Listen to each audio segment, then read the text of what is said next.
Bonjour, bonsoir, bonne nuit.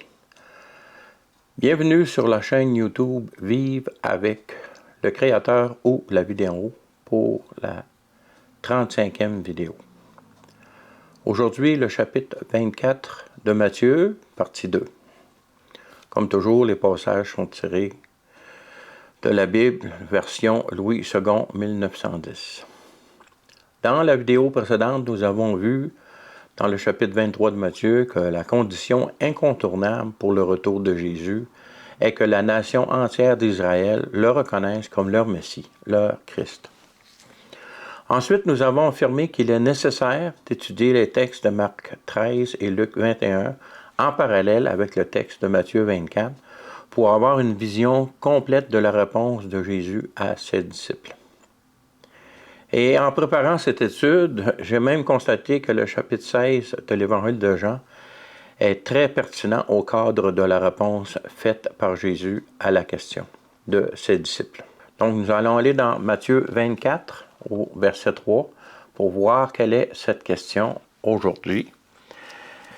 Il s'assit sur la montagne des Oliviers et les disciples vinrent en particulier lui faire cette question. « Dis-nous, quand cela arrivera-t-il ?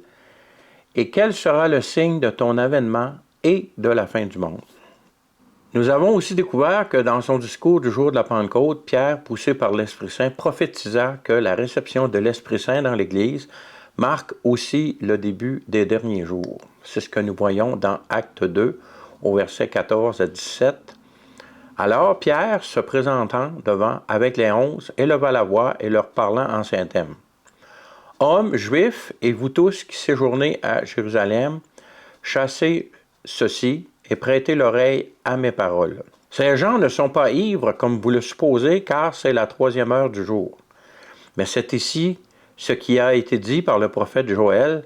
Dans les derniers jours, dit Dieu, je répandrai de mon esprit sur toute chair. Vos fils et vos filles prophétiseront, vos jeunes gens auront des visions et vos vieillards auront des songes.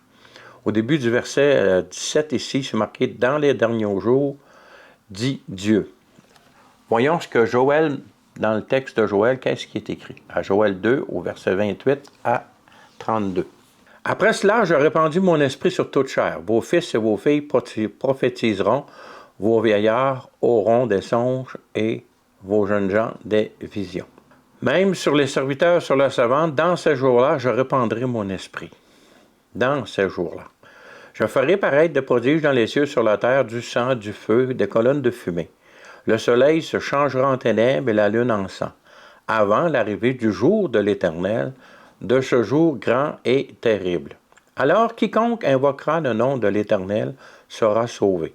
Le salut sera sur la montagne de Sion, à Jérusalem, comme a dit l'Éternel, et parmi les réchappés que l'Éternel appellera. C'est évidemment le début d'une période de grâce d'une longueur indéterminée, se terminant à l'arrivée du jour de l'Éternel, qui sera marqué par des prodiges dans les cieux et sur la terre. Continuons maintenant au chapitre 24 de Matthieu et voyons la réponse de Jésus au verset 4 du chapitre 24.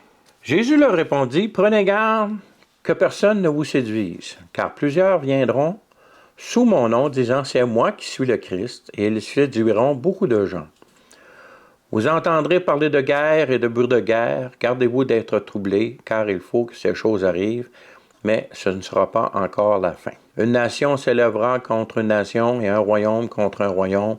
Il y aura en divers lieux des famines et des tremblements de terre. Tout cela ne sera que le commencement des douleurs. On voit ailleurs dans le texte qu'on parle des douleurs ici, similaires aux douleurs de l'enfantement lorsqu'une femme porte un enfant. Comme nous savons tous, ces douleurs commencent séparées et faibles, puis augmentent en fréquence et en force. Notez qu'en ce qui concerne les guerres et les rumeurs de guerre, avant le 20e siècle, il n'y avait jamais eu sur la Terre de guerre impliquant tous les continents où les humains habitent. Et il y a eu des guerres, mais c'était des guerres plutôt régionales sur le même continent ou au plus sur 2 continents. Mais au 20e siècle, il y a eu 2 guerres, la Première Guerre et la Deuxième Guerre mondiale, qui ont impliqué tous les continents où les humains habitent. Alors on voit ici que En ce qui concerne la fréquence et la force, ben, au 20e siècle, reste le siècle où il y en a eu le plus. Au verset 9 du chapitre 24, continuons.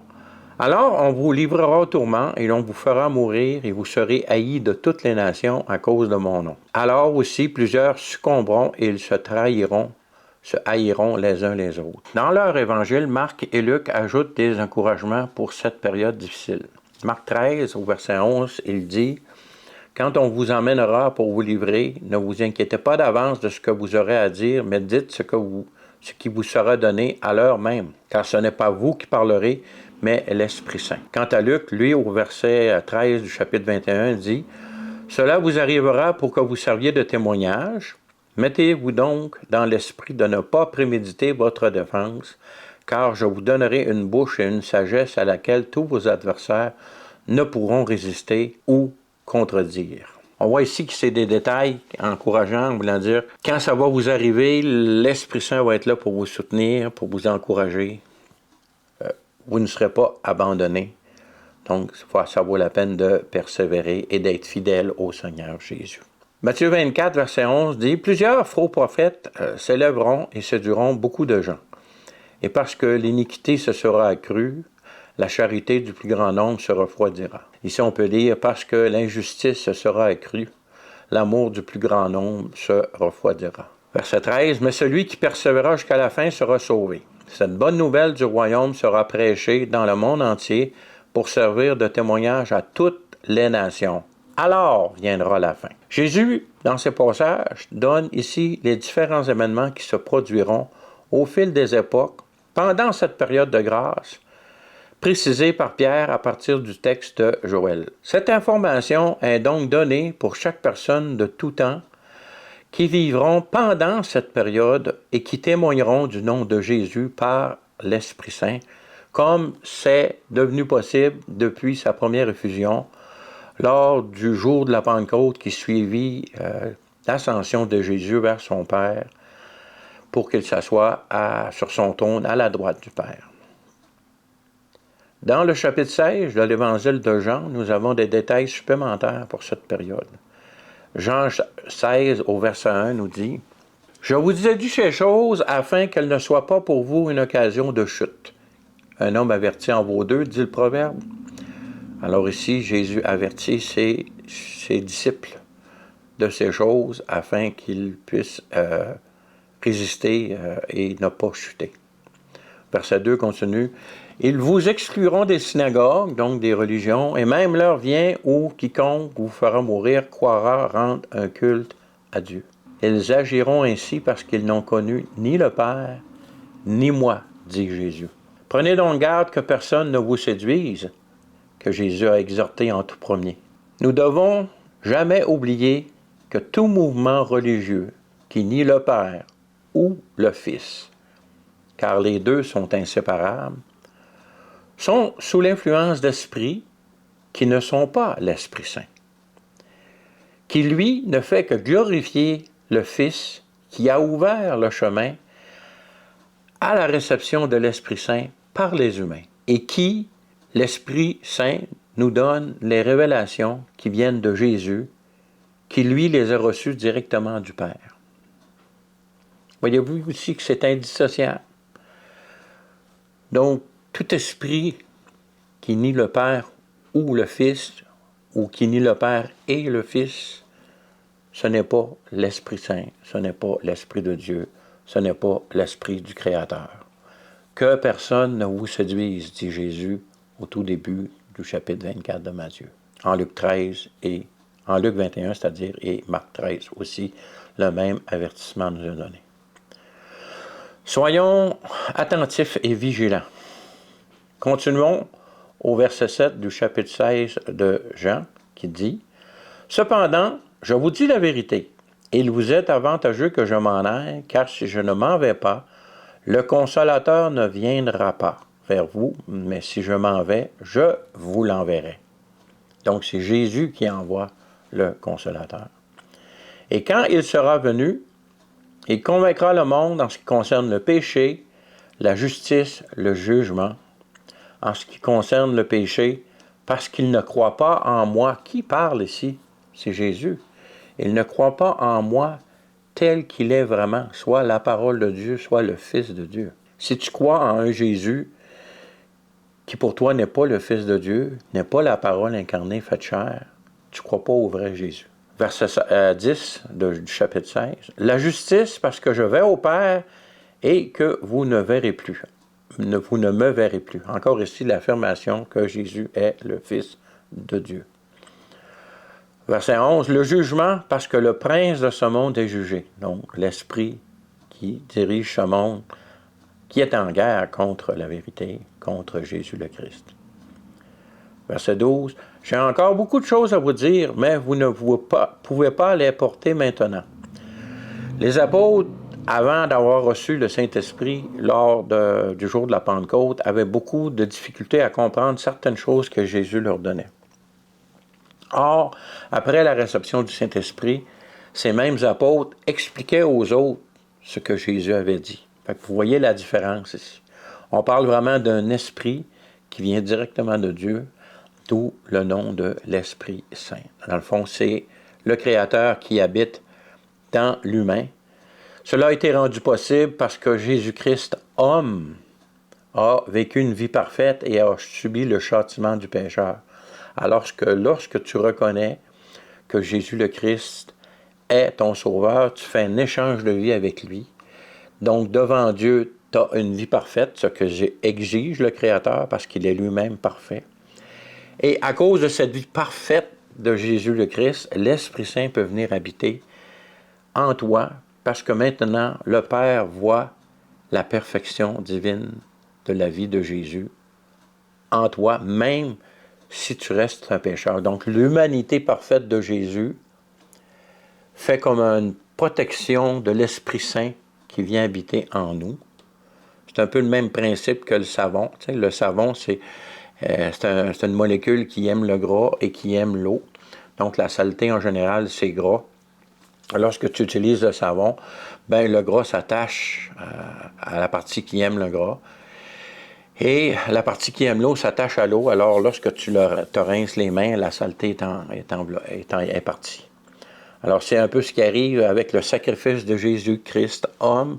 Sa vie parfaite nous est imputée. Donc, ça devient notre vie parfaite. À partir de ce moment-là, on peut recevoir l'Esprit Saint de Dieu qui est parfait. L'Esprit du Père qui fait de nous des enfants de Dieu. Continuons au verset 13 de Jean 16. Quand le Consolateur sera venu, l'Esprit de vérité, il vous conduira dans toute la vérité, car il ne parlera pas de lui-même, mais il dira tout ce qu'il aura entendu, et il vous annoncera les choses à venir. Il me glorifiera. Glorifiera qui? Jésus. Parce qu'il prendra ce qui est à moi, à qui? À Jésus, et vous l'annoncera. Tout ce que le Père a est à moi. C'est pourquoi j'ai dit qu'il prend de ce qui est à moi et qu'il vous l'annoncera. Encore un peu de temps et vous ne me verrez plus, puis encore un peu de temps et vous me verrez parce que je vais au Père. Jésus ici parle à mots couverts de son retour. Jésus nous donne aussi la raison principale de la révélation de ces choses qu'on vient de lire et qui sont données aussi dans le chapitre de Matthieu 24. En plus du fait de nous éviter de chuter, comme on peut le lire, c'est que nous ayons la paix en lui. En qui? En Jésus le Christ. Ensuite, il continue en identifiant ces événements comme des tribulations dans un monde en guerre contre lui, la vérité. Pour finir par cet encouragement par excellence en affirmant qu'il est déjà le vainqueur de ce monde en guerre contre lui. Le chapitre 16 de Jean se termine par les versets 32-33 que nous lisons. Voici l'heure vient et elle est déjà venue où vous serez dispersés chacun de son côté et où vous me laisserez seul. Mais je ne suis pas seul car le Père est avec moi. Je vous ai dit ces choses afin que vous ayez la paix en moi. Vous aurez des tribulations dans le monde, mais prenez courage, j'ai vaincu le monde. Donc, que un chrétien rencontre de l'opposition à sa vie en relation avec le Créateur, c'est tout à fait normal. Et dans les derniers temps, si on prend le parallèle avec les douleurs de l'enfantement, ces choses vont aller en augmentant. La différence entre les tribulations du livre d'Apocalypse et les tribulations de ce monde en guerre contre la vérité, contre Jésus le Christ, c'est que les tribulations dans le monde en guerre contre Christ sont créées par l'opposition de l'ennemi aux enfants de Dieu. Alors que lorsque les tribulations de l'Apocalypse vont arriver, ou la grande détresse, c'est l'action de Dieu sur terre qui va se produire. Grosse différence, parce que ça va être l'application du jugement de Dieu suite à l'ouverture du livre qui a été scellé par cette sceau. Allez voir ma série sur le grand dévoilement pour avoir des détails dans ce sens. Et comme j'ai dit dans cette série, que je donnais vraiment un survol des événements chronologiques, et si le cœur nous en disait, donc nous pouvions par la suite étudier en détail certains passages, bien c'est exactement ce que nous faisons en ce moment en étudiant le chapitre 24 de l'Évangile de Matthieu.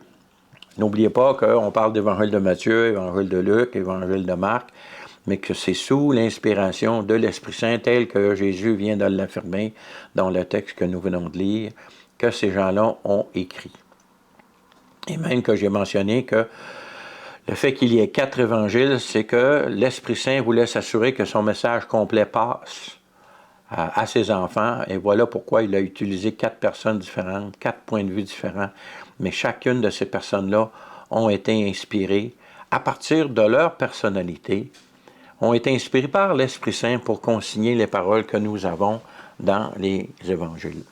Au verset 14 de Matthieu 24, Jésus identifie le signe de l'annonce de la bonne nouvelle, donc de l'Évangile, dans le monde entier comme marqueur de l'arrivée de la fin des derniers jours. Nous sommes maintenant dans les derniers jours, depuis la réception de l'Esprit Saint par l'Église, le jour de la Pentecôte, après l'enlèvement de Christ vers le Père. Mais maintenant, le signe qui annoncera la fin de ces derniers jours, ça va être l'annonce de la bonne nouvelle sur la terre entière, sur le monde entier.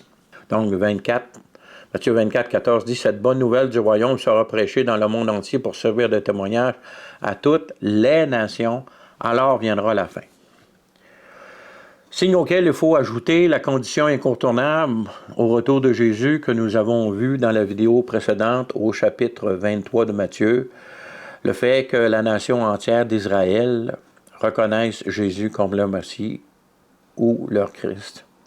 C'est ce que nous lisons dans Matthieu 23, versets 37 à 39. « Jérusalem, Jérusalem, qui tue les prophètes et qui lapide ceux qui te sont envoyés. Combien de fois ai-je voulu rassembler tes enfants comme une poule rassemble ses poussins sur ses ailes, et vous ne l'avez pas voulu. Voici votre maison vous sera laissée déserte, car je vous le dis, vous ne me verrez plus désormais, jusqu'à ce que vous disiez, béni soit celui qui vient au nom du Seigneur. » Où en sommes-nous dans ce monde maintenant, concernant ce signe et cette condition? Personnellement, je ne crois pas, malgré tous les moyens de communication à sa disposition aujourd'hui, que ce sera possible à l'Église d'annoncer l'Évangile à tous les habitants de la terre. Je prends les versets suivants comme appui pour cette conclusion. Apocalypse 14, versets 6 et 7 nous disent « Je vis un autre ange qui volait dans le milieu du ciel, ayant un évangile éternel pour l'annoncer aux habitants de la terre, à toute nation, toute tribu, toute langue et tout peuple. Il disait d'une voix forte, « Craignez Dieu et donnez-lui gloire, car l'heure de son jugement est venue, et adorez celui qui a fait le ciel et la terre et la mer et les sources d'eau. » En effet, selon moi, c'est l'Église, ou par la suite, dans le chapitre 7 du livre d'Apocalypse, le travail des 144 000 Israélites qui partagent l'Évangile de Jésus le Christ. Si ces deux groupes de personnes avaient atteint ce but d'annoncer l'Évangile à toutes les nations sur toute la terre, selon moi, l'envoi de cet ange au chapitre 14 d'Apocalypse n'aurait pas été nécessaire. Alors on peut voir que l'Évangile porté par cet ange ici est vraiment l'accomplissement de la parole de Jésus qui dit « Il faut que l'Évangile soit annoncé sur toute la terre avant que je revienne. » Concernant maintenant la condition où tout Israël reconnaîtra que Jésus est leur Christ, nous avons les détails de ce moment dans le livre du prophète Zacharie, et le temps de son accomplissement est établi dans le livre de l'Apocalypse. Voyons donc les textes d'Apocalypse au chapitre 12, versets 1 et 2. Ces versets introduisent une femme dont la description l'identifie clairement à la nation d'Israël. Notons que la révélation de cette femme se trouve entre la fin du travail des deux prophètes qui dura 1260 jours et juste après le son de la 7e trompette et l'institution de la marque de la bête à la fin du chapitre 13 d'Apocalypse. Cela nous situe au milieu de l'alliance de 7 ans du chapitre 9 de Daniel, où le prince du peuple à venir, qui aura détruit la ville de Jérusalem précédemment, fera cesser le sacrifice et commettra les choses les plus abominables. Ce sera à la suite de la défaite du dragon au verset 13 d'Apocalypse 12. Voyons ces textes. Apocalypse 12, versets 1 et 2. Un grand signe parut dans le ciel, une femme enveloppée du soleil, de la lune, sous ses pieds et une couronne de 12 étoiles sur sa tête. Elle était enceinte et criait, étant en travail et dans les douleurs de l'enfantement. On peut identifier ici la nation d'Israël suite à la vision que Joseph a eue, qu'il a partagé à ses frères, qui les ont amenés à le vendre comme esclaves. Les 12 gerbes là, qui allaient se prosterner, la lune et le soleil, qui parle de son père et de sa mère, et des 12 gerbes qui vont se prosterner devant la sienne. Donc, les 11 autres gerbes qui vont se prosterner devant la sienne. Alors, c'est clairement question ici que cette femme, c'est la nation d'Israël. Au verset 5 et 6, ces versets identifient son enfant et annoncent sa fuite au désert, la fuite de la nation au désert. Verset 5, « Elle enfanta un fils qui doit paître toutes les nations avec une verge de fer. » On s'entend ici que c'est clair dans toute l'Écriture qu'on parle de Jésus le Christ ici. « Et son enfant fut enlevé vers Dieu et vers son trône. » C'est ce qu'on a vu dans les débuts des Actes des Apôtres. C'est ce qu'on peut voir dans le début des Actes des Apôtres lorsque Jésus est enlevé devant ses disciples. Notez qu'après sa résurrection, personne des non-convertis ont vu Jésus le Christ vivant, ce n'est que ses disciples. C'est pour ça que lors de l'enlèvement, seule l'Église va voir Jésus venir sur les nuées pour les enlever. Par contre, le monde entier le verra lorsqu'il viendra sur les nuées en force et en gloire. Nous l'accompagnerons. Les anges l'accompagneront. Ce sera une vision extraordinaire. Continuons au verset 6. « Et la femme s'enfuit dans le désert où il avait un lieu préparé par Dieu afin qu'elle y fût nourrie pendant 1260 jours. » On s'entend ici que c'est la moitié de 7 ans de la fameuse entente. Donc, on a vu que les deux témoins ont travaillé pendant 3 ans et demi. Ici, que la femme est enlevée dans les déserts pour être nourrie et pendant 1260 jours, donc 3 ans et demi aussi. On peut donc situer que cet événement se produit exactement au milieu de la période de cette année d'entente, là, tel que le chapitre 9 de Daniel nous parle. Continuons à Apocalypse 12, verset 13-14. Ça donne le temps de cette fuite comme étant après la défaite du dragon dans le ciel. C'est ce que nous pouvons lire au verset 13. « Quand le dragon vit qu'il avait été précipité sur la terre, il poursuivit la femme qu'il avait enfantée, l'enfant mâle. » Donc on peut voir ici que lorsque la guerre se produit dans le ciel, entre Michael et ses anges et entre l'ennemi et ses anges, lorsque l'ennemi est précipité sur la terre, il s'acharne sur la femme qui est le peuple d'Israël. À ce moment-là, il se produira des choses terribles. Puis on voit que dans les événements qui sont décrits, les détails qui sont ajoutés après le son de la 7e trompette et avant le début du versement des coupes, il se produit plein de choses, dont la mort des prophètes et puis des deux témoins et l'institution du système de la bête. Donc on peut facilement identifier cette période de temps où le dragon revient sur terre enragé et s'acharne sur le peuple d'Israël qui va être enlevé au désert pour être protégé. Donc ces événements se produisent à ce moment-là. C'est écrit dans les premiers chapitres de Zacharie que ça va se produire en un jour. Vous pourrez lire Zacharie. On va regarder les textes de Zacharie, mais pas celui-là. Continuons au verset 14 pour compléter. « Et les 2 ailes du grand aigle furent données à la femme afin qu'elle s'envolât au désert vers son lieu où elle est nourrie un temps, des temps et la moitié d'un temps, loin de la face du serpent. » On voit que Israël est enlevé, ceux qui restent d'Israël, parce qu'il va se produire des choses terribles à Jérusalem et au pays d'Israël pendant ce temps-là.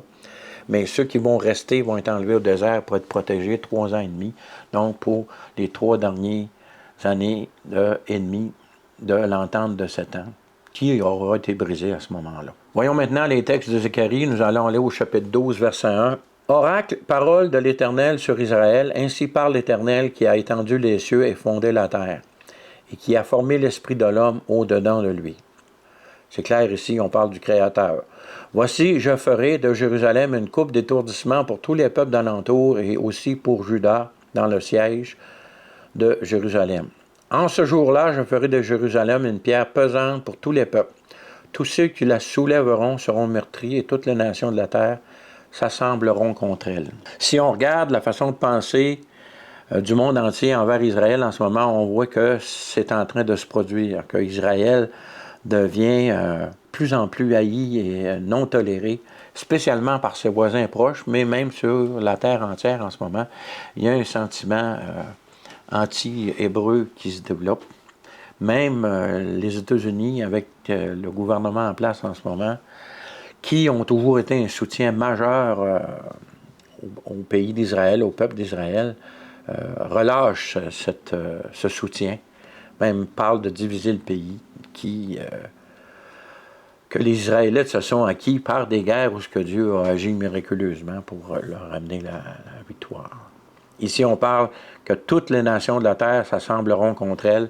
Ce sera juste avant le retour de Jésus. Mais avant que cela se produise, il va se produire plein d'événements, entre autres la fameuse guerre de Gog et Magog, d'Ézéchiel 38 et 39, que nous avons vu, que nous assimilons suite à mes enseignements sur le grand dévoilement, qu'on peut assimiler cette guerre à la même époque lorsque les sceaux sont ouverts. Je vous encourage à aller voir ma série si vous ne l'avez pas vue. Je pense que tout s'inscrit dans la même pensée, dans le même esprit. Sans affirmer que c'est exactement de la façon que ça va se produire, on peut voir qu'il va sûrement se produire certains faits. Et j'ai appris dernièrement aussi que la grande religion monothéiste qui renie clairement que Jésus est le Fils de Dieu, enseigne aussi que les extraterrestres existent.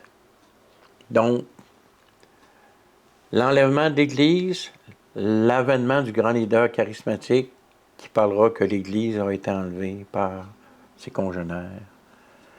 Le scénario établi dans mon enseignement sur le grand dévoilement devient de plus en plus plausible.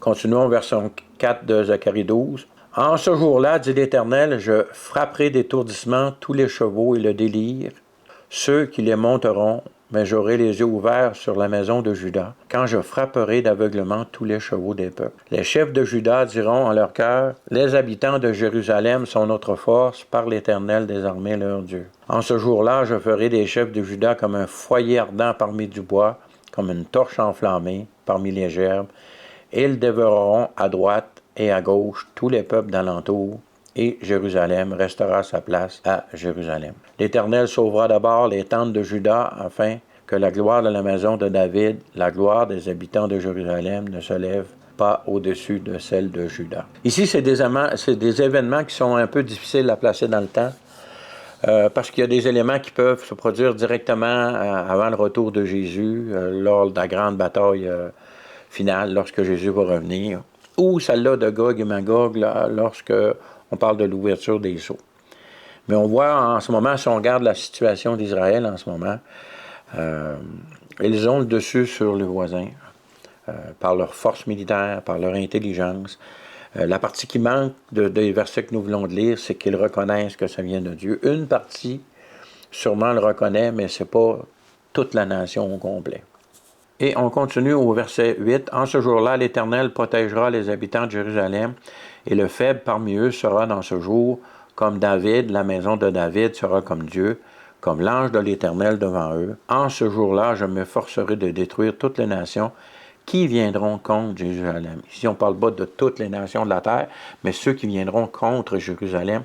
Donc, on peut ramener ça à la guerre de Gog et Magog, des chapitres 38 et 39 du livre d'Ézéchiel. On peut voir ici, dans le texte que nous venons de lire, que les versets 1 à 9 peuvent être reliés à l'événement de l'ouverture des 7 sceaux et de la guerre de Gog et Magog, d'Ézéchiel 38 et 39, comme je viens de le dire. Nous avons vu cela précédemment dans les vidéos de cette chaîne, les numéros 16 et 23. Alors que les versets qui suivent peuvent être vus comme le résultat de la mort et de la résurrection des 2 témoins du chapitre 11 de l'Apocalypse et de l'institution du système de la bête au chapitre 13 de l'Apocalypse. Comme je vous dis ici, c'est pas clair.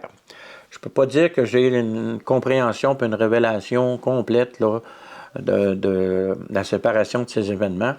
Mais comme je vous dis, on va avec les révélations qu'on a maintenant en 2022. Il se produit des choses, surtout lorsqu'on lit à partir du verset 10 du chapitre 12, lorsque l'Éternel affirme, le Créateur affirme, « Alors je répandrai sur la maison de David et sur les habitants de Jérusalem un esprit de grâce et de supplication. Ils tourneront les regards vers moi, celui qu'ils ont percé. Ils pleureront sur lui comme on pleure sur un fils unique.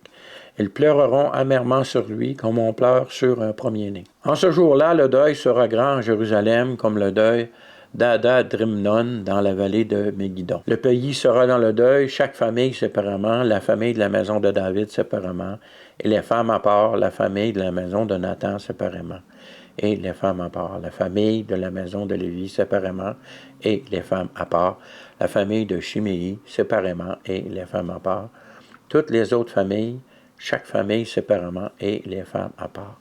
On voit ici que, si on regarde le scénario établi dans la série sur le grand dévoilement, donc sur le livre de l'Apocalypse à partir du chapitre 6, on voit que la guerre de Gog et Magog a ouvert le chemin à l'entente de Satan parce que Dieu a délivré miraculeusement Israël des pays qui l'attaquaient et que l'entente de Satan passée entre les nations sous l'égide du grand leader charismatique va permettre de reconstruire le temple et de recommencer les sacrifices tels que l'enseigne la loi de Moïse dans l'Ancien Testament. Les nations auront pour but non pas de se soumettre à Dieu, mais d'éviter le châtiment de Dieu tel qu'ils en ont été témoins lors de la défense miraculeuse de l'Éternel contre les nations qui ont attaqué Israël. Nous avons vu aussi que lorsque le temple sera rebâti et que les sacrifices seront recommencés, c'est alors que les trompettes vont être sonnées et les cataclysmes décrits par les trompettes vont arriver. Alors, encore là, les peuples vont se tourner encore plus contre Israël, vont dire « ça ne marche pas votre affaire, vous a laissé recommencer votre sacrifice, puis regardez tout ce qui arrive. » Alors, la pesanteur d'Israël sur la terre entière, sur les habitants de la terre entière, va devenir de plus en plus lourd. C'est ce qui va amener, pendant ce temps-là, les 2 témoins vont clairement annoncer que le retour au sacrifice est inutile parce que le sacrifice ultime a été accompli par Jésus le Christ, le Fils du Dieu vivant. Vous voyez comment les scénarios, les pièces du casse-tête rentrent un dans l'autre puis que tout se tient. Et c'est ce qui va amener lorsque le grand leader charismatique réussira à se débarrasser des 2 prophètes, ben, c'est des prophètes, là, mais c'est les 2 témoins d'Apocalypse. Cela va lui donner la motivation dont il avait besoin pour se déclarer dans le lieu très saint comme étant l'équivalent de Dieu. C'est alors que, le peuple d'Israël va sûrement se rendre compte que ce grand leader charismatique n'est pas celui qu'il pensait qu'il était et n'est pas vraiment leur ami. Et les choses terribles vont arriver, comme on va voir dans le prochain chapitre de Zacharie. Alors, tout prend sa place, là. On peut y voir aussi dans ce qu'on vient de lire, des versets 10 à 14 du chapitre 12 de Zacharie, on peut y voir la fuite au désert de la nation d'Israël, comme mentionné dans le livre de l'Apocalypse. Et comme semble affirmer par la suite le chapitre 13 de Zacharie, où elle sera purifiée de toute idolâtrie, c'est-à-dire la nation, au prix de la disposition des 2 tiers de sa population et de souffrances extrêmes, comme le processus par le feu qui purifie l'or. Alors, lisons, pour finir la vidéo d'aujourd'hui, Zacharie 13, versets 1 à 9, qui disent « En ce jour-là, une source sera ouverte pour la maison de David et les habitants de Jérusalem, pour le péché et pour l'impureté. En ce jour-là, dit l'Éternel des armées, j'exterminerai du pays le nom des idoles afin qu'on ne s'en souvienne plus. J'ôterai aussi du pays les prophètes et l'esprit d'impureté. Si quelqu'un prophétise encore, son père et sa mère qui l'ont engendré lui diront, tu ne vivras pas car tu dis des mensonges au nom de l'Éternel. Et son père et sa mère qui l'ont engendré le transperceront quand il prophétisera. » C'est des choses terribles quand même. Le peuple d'Israël, avant de reconnaître que Jésus, que celui qui l'ont percé est le Christ, il va vivre des choses extrêmement difficiles. Ce ne sera pas facile du tout, du tout. En ce jour-là, au verset 4, les prophètes rougiront de leur vision quand ils prophétiseront, ils ne revêtiront plus un manteau de poil pour mentir. Chacun d'eux dira, je ne suis pas prophète, je suis laboureur, car on m'a acheté dès ma jeunesse. Et si on lui demandait, d'où viennent ces blessures que tu as aux mains, il répondra, c'est dans la maison de ceux qui m'aimaient que je les ai reçus. Ici, une allusion aux blessures de Jésus le Christ. Verset 7. Épée, lève-toi sur mon pasteur et sur l'homme qui est mon compagnon, dit l'Éternel des armées, frappe le pasteur et que les brebis se dispersent, et je tournerai ma main vers les faibles. Tel qu'on a vu au chapitre 12 de Zacharie 12. Dans Zacharie 12, au verset 8 et 9, où c'est les faibles parmi eux qui seront comme David. Verset 8 de Zacharie 13, on continue. Dans tout le pays, dit l'Éternel, les 2 tiers seront exterminés, périront, et l'autre tiers restera. C'est à partir de ce texte que la plupart des enseignants bibliques disent que dans l'Apocalypse, lorsque le système du grand leader charismatique sera instauré après la mort des 2 témoins, Israël se rendra compte de leur erreur, mais il y aura des conflits, il y aura des choses. L'Apocalypse parle d'un tremblement de terre où 7000 personnes sont tuées par le tremblement de terre. Alors, c'est la plupart des enseignants bibliques placent le massacre des 2 tiers de la population d'Israël à ce moment-là. C'est logique. Est-ce que c'est ça? Difficile à définir ici, mais c'est fort plausible. Au verset 9 de Zacharie 13, on peut lire « Je mettrai ce tiers dans le feu, donc ceux qui resteront, qui seront mis au désert pour être protégés. Je le purifierai comme on purifie l'argent. J'éprouverai comme on éprouve l'or. Il invoquera mon nom et je l'exaucerai. Je dirai, c'est mon peuple, et il dira, l'Éternel est mon Dieu. » Donc, on peut situer raisonnablement le retour complet des restants de la nation d'Israël à Jésus le Christ, le reconnaître comme leur Messie et leur Sauveur, à cette époque-là de la moitié des 7 années de l'entente entre les nations et Israël sous l'égide du grand leader charismatique tel qu'en parle l'Apocalypse et le chapitre 9 du livre de Daniel. C'est pas clair comme révélation, mais il faut aller avec ce qu'on a aujourd'hui. Espérons que plus tard, les événements ou la révélation directe donnée par l'Esprit Saint éclaircira la situation. Mais c'est une suite logique possible et nous devons nous en tenir à ce que nous savons et non pas affirmer des choses dont on n'a aucune certitude pour l'instant. Nous nous arrêtons là pour aujourd'hui. Cela nous donne une semaine pour assimiler ce que nous venons de voir parce que ce n'est pas un sujet simple aujourd'hui que nous avons vu. Et nous continuerons l'étude du chapitre 24 de l'Évangile de Matthieu la semaine prochaine. Et comme nous pouvons le constater, jusqu'à maintenant, Jésus n'a que partiellement répondu au volet de la question concernant le signe de son avènement et de la fin du monde que les disciples lui ont posé. Rappelons-nous cette question. Matthieu 24, verset 3 dit « Il s'assit sur la montagne des Oliviers et les disciples vinrent en particulier lui faire cette question. Dis-nous quand cela arrivera-t-il et quel sera le signe de ton avènement et de la fin du monde. » Pour l'instant, quand cela arrivera-t-il, on sait que cette partie de la question est reliée à la destruction du temple d'Israël, où il ne restera pas pierre sur pierre. Jusqu'à ce moment, Jésus n'en a pas parlé. Il a parlé du signe de son avènement et de la fin du monde, qui correspondent pas mal à la même période. L'avènement du Seigneur Jésus, on sait que ça se produit c'est un processus sur une certaine période de temps. Et la fin du monde se produit juste avant que Jésus établisse son royaume pour 1000 ans sur la terre.